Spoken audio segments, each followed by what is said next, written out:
So Nellore parliament ఏరియాకి సంబంధించి కూడా ఎవరు గెలుస్తారు అని కూడా ఒక చర్చనీయాంశంగా మారింది.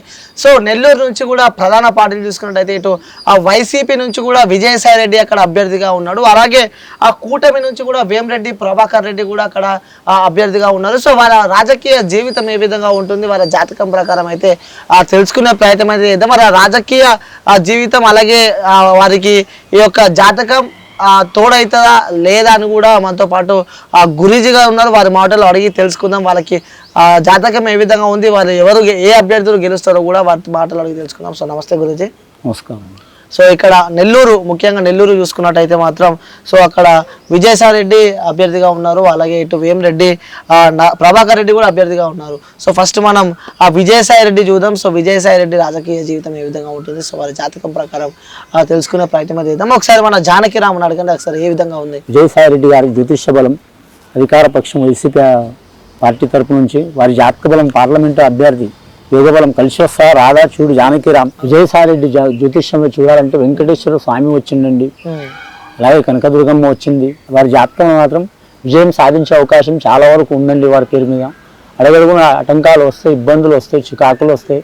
వచ్చినా కానీ మాత్రం వారి జాతకం మాత్రం విజయం సాధించే అవకాశం అయితే ఉందండి వారి పేరు మీద. ఓకే, విజయం సాధించే అవకాశం అయితే ఉందంటున్నారు.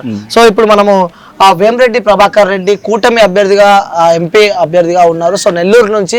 సో వారి రాజకీయ జీవితం ఏ విధంగా ఉంది, సో వారి జాతకం ప్రకారం తెలుసుకునే ప్రయత్నం చేద్దాం. ఒకసారి వేమిరెడ్డి ప్రభాకర్ రెడ్డి జాతకం చూడండి ఒకసారి. వేమిరెడ్డి ప్రభాకర్ రెడ్డి గారి జ్యోతిష్య బలం కూటమి తరపు నుంచి అభ్యర్థి వారు పోటీ చేస్తున్నారండి. వారికి రాజకీయ రంగంలో పార్లమెంటు అభ్యర్థి తరపు నుంచి కలిసి వస్తా రాధా చూడు జానకిరామ్. వేమిరెడ్డి ప్రభాకర్ రెడ్డి జాతకంలో చూడాలని మాత్రం సబ్కా మాలిక్ ఏకైనట్టు అన్నిట్లో వారికి మాత్రం కలిసి వచ్చినట్టు అవుతుంది. కానీ చివరి టైంలో మాత్రం వారు ఇబ్బందులు పాలయ్యే అవకాశం ఉందండి. వారి జాతక బలంలో వారికి మాత్రం కలిసి వచ్చినా రాకపోయినా మాత్రం చివరి వరకు మాత్రం ఆ నియోజకవర్గం గురించి, రాష్ట్రం గురించి, ఆ రాజకీయ యోగం గురించి మాత్రం అందుబాటులో ఉండే అవకాశం ఉందండి వారి జాతకంలో. కానీ విజయసాయి రెడ్డి యోగ బలం నుంచి మాత్రం వారు ఓటమి పాలయ్యే అవకాశం చాలా వరకు కనిపిస్తుంది. ఇప్పుడు మనం ఆ నగరి నియోజకవర్గం చూసుకుంటే అక్కడ వైసీపీ అభ్యర్థిగా కూడా ఆర్కే రోజు అక్కడ బరిలో ఉన్నారు. అలాగే టీడీపీ కూటమి అభ్యర్థిగా కూడా గాలి భానుప్రకాష్ కూడా అక్కడ అభ్యర్థిగా ఉన్నారు. సో వీళ్ళిద్దరిట్లో అక్కడ ఎవరు గెలుస్తున్నారు, వాళ్ళు బలాలు ఏ విధంగా ఉన్నాయి, వాళ్ళ జాతక పరంగా చూసుకుంటే వారు గెలుస్తారా లేదా అని కూడా మనం ఈరోజు మన గురూజీ గారితో మాట్లాడదాం, తెలుసుకునే ప్రయత్నం అయితే చేద్దాం. సో నమస్తే గురూజీ. నమస్కారం. సో ఒకసారి మన జానకిరామ్ని అడుగుదాం. సో నగరి నియోజకవర్గం సంబంధించి కూడా టీడీపీ అభ్యర్థి, కూటమి అభ్యర్థిగా ఉన్న ఆ గాలి భానుప్రకాష్ రాజకీయ జీవితం ఏ విధంగా ఉండబోతుంది, సో అక్కడ గెలుస్తాడా లేడా, వాళ్ళ జాతకం ఏ విధంగా ఉందో ఒకసారి మనకు ఆ జానకి రామన్ ద్వారా ఒకసారి చెప్పండి. ఒకసారి ఏ విధంగా ఉంది గాలి భానుప్రకాష్. టీడీపీ అభ్యర్థి గారి జ్యోతిష్య బలం భానుప్రకాష్ గారి జ్యోతిష్య బలం చూడాలంటే మాత్రం షిర్డీ సాయిబాబా వచ్చిండండి. కానీ చాలా వరకు మాత్రం అధికార పక్షంలో ఉన్న వారికి మాత్రం చాలా వరకు వారు ఎదుర్కొనే అవకాశం ఉన్నదండి. వారి పేరు మీద చివరి మెట్టు వరకు ఎదుర్కొనే అవకాశం ఉన్నదండి. వారు చేసిన కొన్ని కార్యక్రమాల మూలంగా కలిసి వచ్చే అవకాశం ఉంది. కానీ మాత్రం లాస్ట్ ఘడియలో మాత్రం ఇబ్బందులు పాలై ఓటమి పాలయ్యే అవకాశం ఉన్నదండి. ఓకే, చివరిగా ఇబ్బందులు పాలయ్యి ఓడిపోయే అవకాశాలు ఉన్నాయంటారు. సో ఇప్పుడు మనం వైసీపీ అభ్యర్థిగా ఉన్న ఆర్కే రోజా గారి రాజకీయ జీవితం ఏ విధంగా ఉంది, సో వారి ఆ జాతకం ఏ విధంగా ఉంది తెలుసుకునే ప్రయత్నం అయితే. ఇప్పుడు ఆ వైసీపీ అభ్యర్థిగా ఉన్న ఆర్కే రోజా రాజకీయ జీవితం ఏ విధంగా ఉంది, అలాగే ఆ జాతక ప్రకారం చూద్దాం. వైసీపీ అభ్యర్థి ఆర్కే రోజా గారి జ్యోతిష్య బలం నగరి తరపు నుంచి పోటీ చేస్తున్న ఆర్కే రోజా గారి జ్యోతిష్య బలం. కానీ వారి జాతకంలో చూడాలంటే మాత్రం లక్ష్మీదేవత వచ్చిందండి. లక్ష్మీ కళ యోగ బలం ఉన్నది వారి జాతక బలంలా. అష్టలక్ష్ములు కలిసి వచ్చే అవకాశం ఉంది వారి జాతక బలంలా. కానీ మాత్రం ఇదివరకంటే ఇప్పుడు మాత్రం టఫ్ చాలా ఎదుర్కొనే అవకాశం ఉందండి వారి జాతకంలో.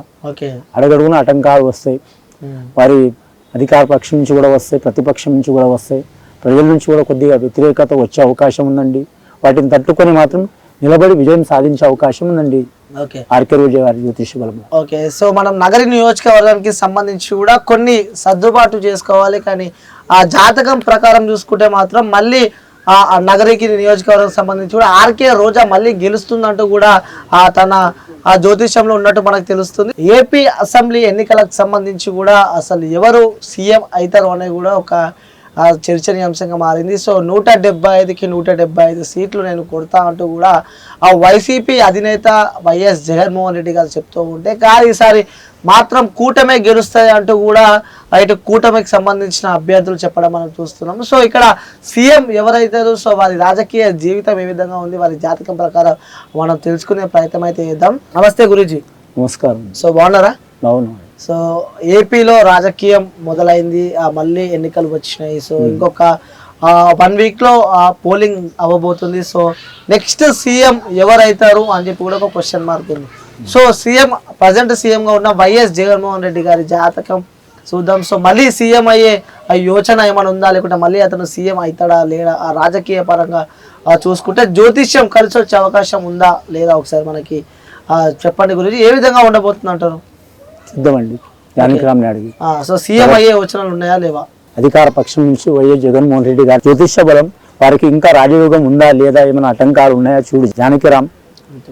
అధికార పక్షం నుంచి చూడాలంటే మాత్రం జగన్మోహన్ రెడ్డి గారు జ్యోతిష్యంలో శివపార్వతులు వచ్చిండ్రు, రాధాకృష్ణులు వచ్చిండ్రు, అలాగే వారి జాతకంలో శ్రీ సాయిబాబా వచ్చిండ్రు. కానీ రాజకీయ పరంగా చూసినా, కానీ కుటుంబ పరంగా చూసినా, కానీ అన్ని నియోజకవర్గాల పరంగా చూసినా వైఎస్ జగన్మోహన్ రెడ్డి గారికి చాలా వరకు మాత్రం అడుగడుగున ఆటంకాలు ఎదురయ్యే అవకాశం ఉందండి. అన్ని ఆటంకాలు ఎదుర్కొని మాత్రం వాటి నిలబడి మాత్రం మళ్ళీ రాజయోగం కలిసి వచ్చే అవకాశం ఉందండి వారి జాతక బలంలో. ఓకే. సో మళ్ళీ రాజయోగం కలిసి వచ్చే అవకాశం ఉంది. అలాగే కుటుంబ పరంగా, అలాగే కేంద్ర పరంగా, ప్రతిపక్ష పరంగా, నియోజక పరంగా, కొన్ని నియోజకవర్గాల పరంగా మాత్రం ఆటంకాలు పడి గెలిచే అవకాశం ఉందండి. వైఎస్ జగన్మోహన్ రెడ్డి రాజకీయ జీవితం విషయానికి వస్తే, అలాగే ఇక్కడ జాతకం విషయానికి వస్తే కూడా మళ్ళీ రాజయోగం ఉన్నట్టు అయితే మనకి తెలుస్తుంది. మనకి గురూజీ గారు చెప్పడం చూస్తున్నాం. ఇంకా వెయిట్ చేయాల్సిందే. సో రాజయోగం వస్తుందా లేదా అంటూ కూడా ప్రజల నుంచి తేల్చే యుద్ధం కాబట్టి సో వేచి చూడాల్సి ఉంది. సో రాజయోగం అయితే తనకు ఉన్నట్టు మనకి జాతకం పరంగా అయితే చూస్తున్నాం. సో ఇప్పుడు మళ్ళీ నెక్స్ట్ టీడీపీ పార్టీ అధినేతగా ఉన్న నారా చంద్రబాబు నాయుడు గారు కూడా ఈసారి మళ్ళీ నెక్స్ట్ ఇప్పుడు వచ్చేది సీఎం నేనే అవుతా అంటూ కూడా పెద్ద ఎత్తున వార్తలు వస్తున్నాయి. సో ఆయన రాజకీయ జీవితం, చంద్రబాబు నాయుడు గారి రాజకీయ జీవితం ఏ విధంగా ఉండబోతుంది, సో సీఎం అయ్యే యోచన ఏమైనా ఉందా, ఆయన ఈ జాతకం ఏ విధంగా ఉంది, అతనికి ప్లస్ అవుతుందా లేదా కూడా తెలుసుకునే ప్రయత్నం అయితే చేద్దాం ఇప్పుడు. సో చంద్రబాబు నాయుడు గారి రాజకీయ జీవితం ఏ విధంగా ఉంది, సో సీఎం అయ్యే యోచన ఉందా లేదా ఒకసారి మన జానకిరామ్ అడిగి తెలుసుకునే ప్రయత్నం చేద్దాం. జానకిరామ్ తెలుగుదేశం పార్టీ అధినేత నారా చంద్రబాబు నాయుడు గారి జ్యోతిష్య బలం ఎలా ఉంది, రాజయోగం ఉందా లేక ఆటంకాలు యోగ బలం ఉందా, రాజకీయ రంగంలో 2024 సంవత్సరం ఎలా ఉంది చూడు. వారి జాతకంలో చూడాలంటే సత్యనారాయణ స్వామి వచ్చిండండి వారి పేరు మీద. కానీ సత్యనారాయణ స్వామి వస్తే చాలా వరకు శుభయోగాలు కలిసి వస్తాయండి. ఇల్లు కట్టడం కానీ, పెళ్లి చేయడం కానీ, రాజయోగం కానీ.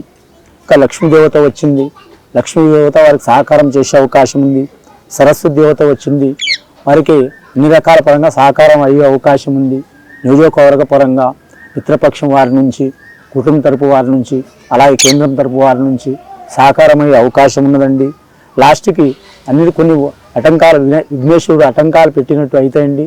రాజకీయ యోగంలో ఇంకా వారికి రాజయోగం ఉంది కానండి, కాకపోతే కొన్ని ఆటంకాలను తట్టుకుని నిలబడే అవకాశం ఉందండి వారి జాతక బలంలో. ఓకే. సో కొన్ని అడ్డంకులు వస్తే తట్టుకొని నిల్చునే శక్తి ఉందంటారు. ఉందండి. సో ఓకే, నెక్స్ట్ ప్రతి ఒక్కరికి ఒక సెన్సేషనల్ అన్నమాట. సో ప్రతి ఒక్కరికి సీఎం అవుతాడా లేడా, ఈ కూటమికి సంబంధించి అభ్యర్థి అతను ఉంటాడా లేడా అంటూ కూడా, సీఎం అభ్యర్థి అతడు ఉంటాడా లేడా అంటూ కూడా చాలా మందికి క్వశ్చన్ మార్క్స్ ఉన్నాయి. సో తన జ్యోతిష్యం అడిగి తెలుసుకుందాం, తన రాజకీయ జీవితంలో తను సీఎం అయ్యే యోచన ఉందా లేదా అంటూ కూడా మనం తెలుసుకునే ప్రయత్నం అయితే చేద్దాం. సో పవన్ కళ్యాణ్ గారు అనమాట జనసేన అధినేత. సో గురూజీ నమస్తే. నమస్కారం. సో జనసేన అధినేత పవన్ కళ్యాణ్ గారు కూడా ఒక సీఎం అభ్యర్థి అని చెప్పి కూడా పెద్ద ఎత్తున వార్తలు వస్తూ ఉంటాయి. మరి సీఎం అయ్యే యోచన అంటే సీఎం అయ్యే అదృష్టం పవన్ కళ్యాణ్ గారికి ఉందంటారా? ఒకసారి మన జానకిరామ్ని అడిగి తెలుసుకుందాం. జానకిరామ్ జనసేన అధినేత కొణిదెల పవన్ కళ్యాణ్ గారి జ్యోతిష్య బలం ఎలా ఉంది, రాజయోగం ఎలా ఉంది, అలాగే కుటుంబ యోగ బలం ఎలా ఉంది, వారి జాతక బలం ఎలా ఉంది అంటే 2 సార్లు తీస్తుంది, పక్కకు తీసుకొచ్చి పెడుతుంది. బరువు మొయలేకపోతుంది, బరువు బాధ్యతలు ఎక్కువైనాయి వారి జాతకంలో. Okay, correct. శ్రీకృష్ణుడు వచ్చిండండి, ఆంజనేయ స్వామి వచ్చిండు, అంజనీ పుత్రుడు ఆంజనేయ స్వామి శ్రీకృష్ణుడు వచ్చిండు వారి జాతకంలో. ముఖ్యంగా షిరిడి సాయిబాబా వచ్చిండు, అలాగే భోళా శంకరుడు వచ్చిండ్రు. ఇంకా జనసేన అధినేత పవన్ కళ్యాణ్ గారి జ్యోతిష్య బలంలో చూడాలంటే మాత్రం కేంద్రపరమైన సరే, రాష్ట్రపరమైన సరే, అలాగే ఎవరి ప్రజల పరమైన సరే వారు మాత్రం రాజకీయ యోగంలో వారు ఓటమి పాలైన గెలిచినా కూడా మాత్రం ఒకే స్థానంలో నడిచే అవకాశం ఉందండి.